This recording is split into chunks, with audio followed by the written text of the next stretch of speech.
तो एक बार फिर विवादों में कांग्रेस आ गई है, जहां ओवरसीज चीफ सैम पित्रोदा नजर आए हैं। देखिए, सैम पित्रोदा ने पाकिस्तान को घर जैसा कहा है। सैम ने कहा कि मुझे पाकिस्तान में घर जैसा महसूस हुआ, मुझे नहीं लगा कि मैं विदेश धरती पर हूं। ये बड़ा बयान उनकी तरफ से दिया गया और निश्चित तौर पे विवादास्पद ये बयान है, क्योंकि सैम पित्रोदा की तरफ से दावा किया गया कि पाकिस्तान में उन्हें घर जैसा लगा है। Our foreign policy, according to me, must first focus on our neighborhood.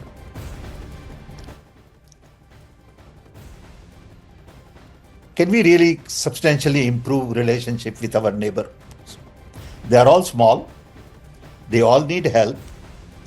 They are all going through difficult times, and there is no need to fight.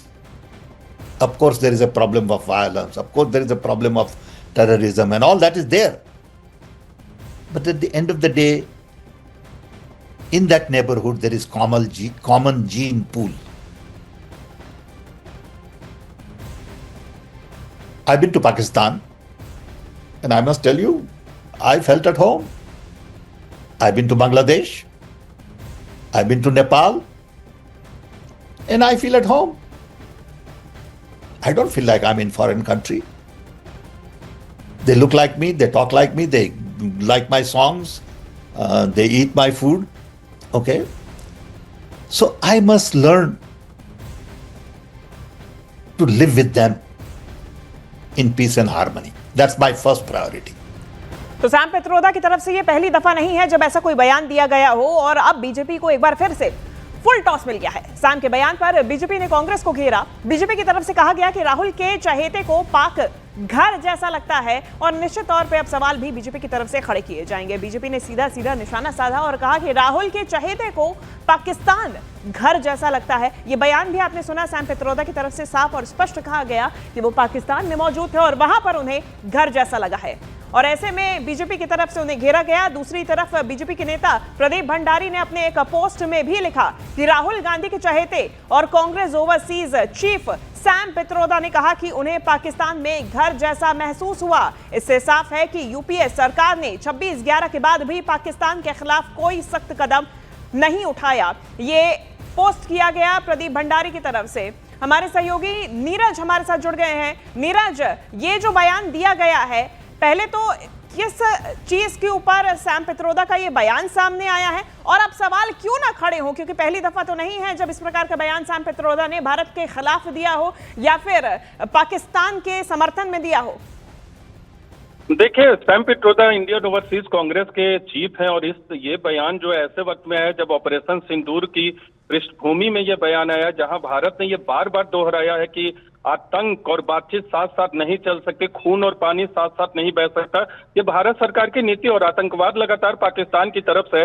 ऐसे में सैम पित्रोदा, जो कि राहुल गांधी के करीबी भी हैं, बहुत स्ट्रेटेजिस्ट भी है कांग्रेस पार्टी के अंदर, उनका ये बयान जो है बीजेपी को नागवार गुजरा है। ऐसे में अब चूंकि सैम पित्रोदा ने यह बयान दिया है, कांग्रेस आधिकारिक तौर पे क्या स्टैंड इस पर लेती है कांग्रेस के नेताओं की तरफ से या प्रवक्ता की तरफ से, जरूर इस पर रिएक्शन मांगा जाएगा, क्योंकि बयान अभी थोड़ी देर पहले आया है। तो ऐसे में यह सवाल उठना लाजमी है कि क्या कांग्रेस पार्टी का भी यही स्टैंड है। हालांकि कांग्रेस पार्टी पर बीजेपी और सरकार बार बार सवाल उठा रही है इस तरह के बयान के लिए। जी बिल्कुल नीरज, और एक बम सैम पित्रोदा ने अपनी ही पार्टी के ऊपर फोड़ दिया है। अब देखना होगा कांग्रेस इसका समर्थन करती है या किनारा करती है, क्योंकि पहले तो देखा गया था किनारा करते हुए कांग्रेस बचती निकलती आई है। एक बार फिर से सुनाते हैं कि क्या कहना है सैम पित्रोदा का। I've been to Pakistan. Our foreign policy, according to me, must first focus on our neighborhood.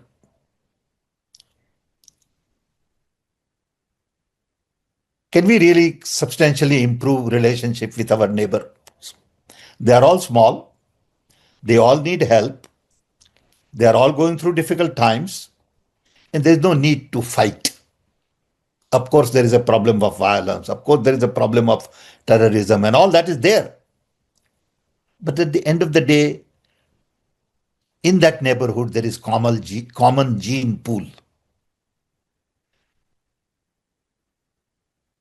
I've been to Pakistan, and I must tell you, I felt at home. I've been to Bangladesh. I've been to Nepal, and I feel at home. I don't feel like I'm in foreign country. They look like me, they talk like me, they like my songs, they eat my food. Okay. So I must learn to live with them in peace and harmony. That's my first priority. वहीं BJP की तरफ से शहजाद पूनावाला का भी कहना है, कांग्रेस को घेरते नजर आए हैं, क्या कहना है आपको सुनाते हैं। का अपमान और पाकिस्तान को बताओ अपना भाईजान। अंकल सैम पित्रोदा, जो कांग्रेस के वरिष्ठ अधिकारी भी है और राहुल गांधी और गांधी परिवार के करीबी है, जो फॉरेन टूर ऑर्गेनाइज करते हैं, राहुल गांधी के वेकेशन के टूर ऑर्गेनाइज करते हैं, उन्होंने कहा है कि उनको पाकिस्तान और बांग्लादेश में अपने घर जैसा महसूस होता है। I felt at home when I was in Pakistan, ये बोलते हैं। ये वही सैम पित्रोदा है जो कहते हैं कि भारत के अलग अलग लोग, दक्षिण भारत के लोग अफ्रीकन होते हैं, ईस्ट भारत के लोग, नॉर्थ ईस्ट भारत के लोग जो होते हैं वो चाइनीज होते हैं, कोई अरेबिक होता है, कोई यूएस से होता है। इस प्रकार से भारत के लोगों के बीच में जो बंटवारा करते हैं उनको एट होम महसूस होता है पाकिस्तान। और इसीलिए उन्होंने किस प्रकार से पाकिस्तान को पुलवामा में भी क्लीन चिट दी, पाकिस्तान को 26/11 में भी क्लीन चिट दी, कहा कि पाकिस्तान पर कोई कड़ी कार्रवाई ना करो। और ये कांग्रेस की नीति है, केवल सैम पित्रोदा का बयान नहीं है। सैम पित्रोदा पर खैर वैसे कोई कार्रवाई करेंगे नहीं, परंतु कांग्रेस की नीति देखिए ना। यासीन मलिक जो एक आतंकवादी है, जो इंडियन एयरफोर्स के लोगों को और कश्मीरी हिंदुओं को मारता है, उसको दूत बनाकर हाफ